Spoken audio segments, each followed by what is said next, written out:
Unlucky, at least you weren't full out though. At least you weren't full out. I know. Is there anyone in this room or just yourself? Good chat.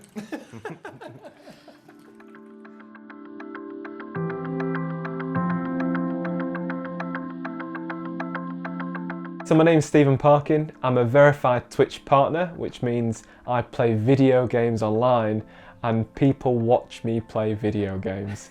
Yes, that's a thing.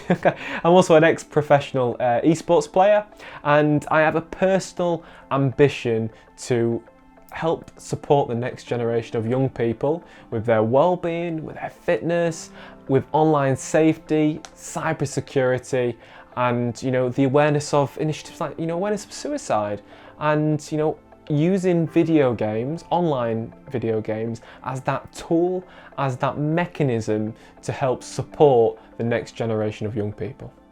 So when I was younger, 11, 12 years old, I suffered from really bad anxiety, self-isolation, confidence issues, and that's because I was bullied at school. And this was the transition between primary school and secondary school. I went into a secondary school that wasn't in my catchment area, which meant I didn't know anybody. I really struggled to make new friends, just start a conversation with new people around my classroom. I really struggled, and that resulted in me coming home from school and ultimately not having any friends to play with. So I used to go upstairs, go up onto my Xbox 360 at the time, and just play countless hours of video games. You're talking 10, 11, 12 hours a day. My parents, really, got upset by it. They really wanted me to come out of my bedroom, but I was, relentless. I would not come out. This was my place that I called safe. I'm Peter Wingrove. I'm an advocate for children's online safety.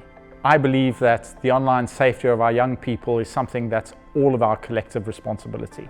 One of the big issues that we've always had in the online space, regardless of whether you're gaming or whether you're using social media or simply just messaging other people, is the disconnect between yourself and the other individual at the other end of the computer terminal. And that's particularly risky for children and young people in the online space. So it's not just about the very radical behavior that, of some adults grooming young kids and that sort of thing, which makes the news. There are many other examples of kids that are exposed to thinking patterns of people that are on the fringes, or perhaps older people that have, better reasoning skills and such. And this can influence a child's way of thinking and influence them perhaps to radical behavior.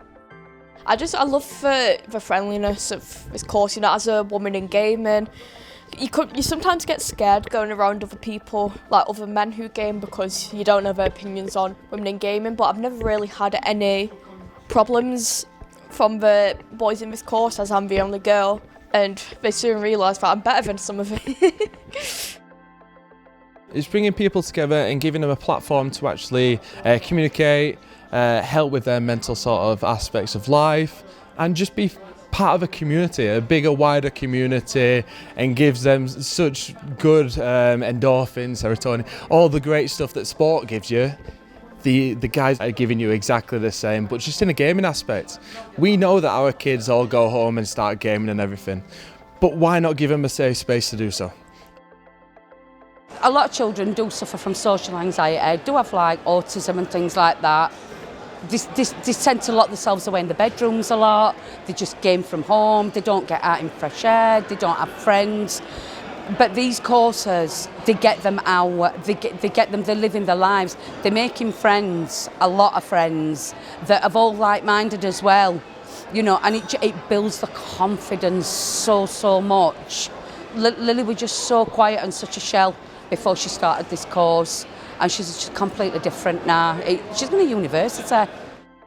No, never heard of anything before. Just from listening, it just sounds absolutely fantastic to get the children engaged. Something that's definitely needed. There's a huge gap in the market for it. So George has had a bit of a rough run with bits and pieces like that previously. So we've got all the blockages on now and things like that. But it would be lovely to have something where he could actually talk to other children that have been through that.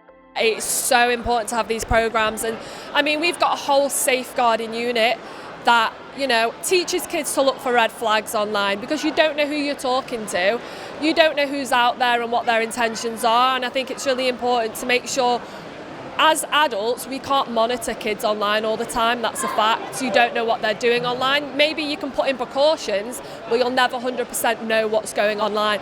So I think the key is to make sure kids are aware of the red flags, aware of that gut feeling, what's wrong and what's right. So I think that's what's important. At college, it's very different to like a normal college as such. You know, you learn all like sort of things like demographic in esports, how to like run teams, but also like down to like how you make games and stuff.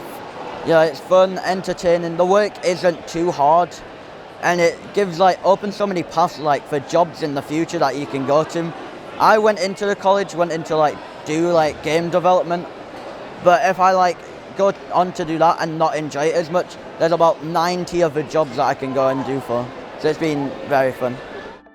So my name's Kristen Coombs. I'm a professional para badminton player representing Team GB. I was from an older generation of so Nintendo 64 was the first sort of thing, and then PlayStation 1, PlayStation 2, and I think how it's moved on now with online. You know, back then there wasn't that thing. You only played on your console, and I think now it's a completely different world within gaming as well. That there's this online environment that, you know, a lot of people make friends from. They have quite a big social life, but at the same time there's a lot of stuff that goes on behind that, you know, like i.e. bullying and things, because it's quite an easy platform, isn't it? That you're not face to face with someone, so for someone to be able to say things to someone else is very easy, and I think it's been able to make that whole environment a lot safer and make it you know, for people to feel comfortable and be able to be on it like they do, like other people do other things and love it.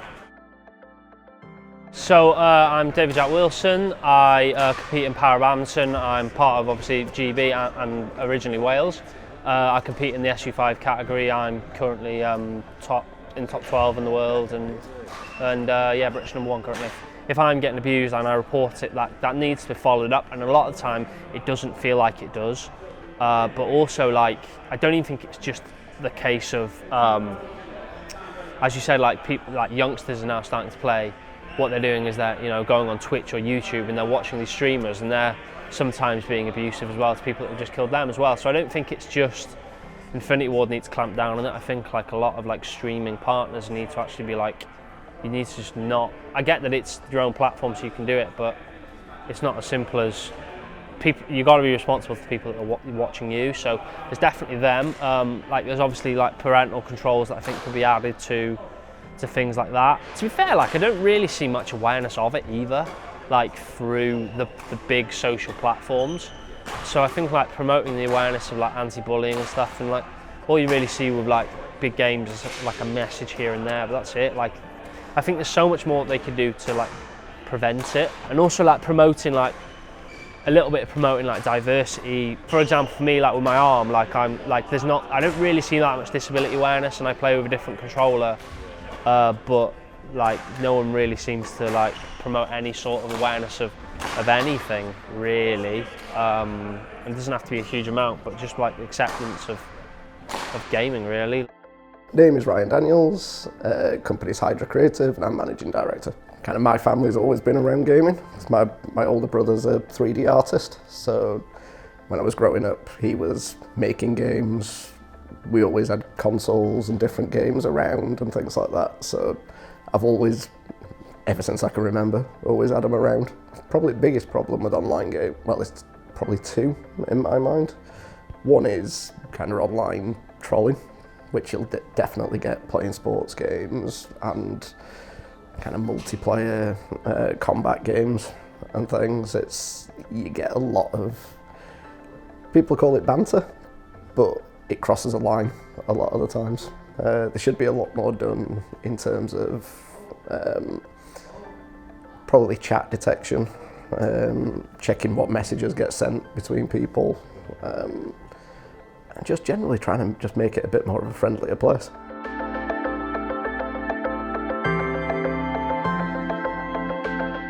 Next steps is to create impact. and actually deliver action and deliver the resources that we've created over the last, especially couple of weeks alone. It's just developed. Things are changing every single week. We're working with extremely credible authorities across the UK to create the most proliferant, incredible content to ensure that the children are educated correctly. And then I'm gamifying it.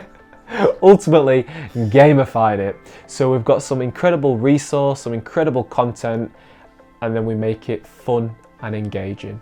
So I would say to you that the first step is to agitate. And by agitate, I mean you need to agitate, you need to vibrate, you need to connect with other like-minded individuals and get them to resonate on the same frequency. We all need to be on the same hymn sheet to sing as a choir, right?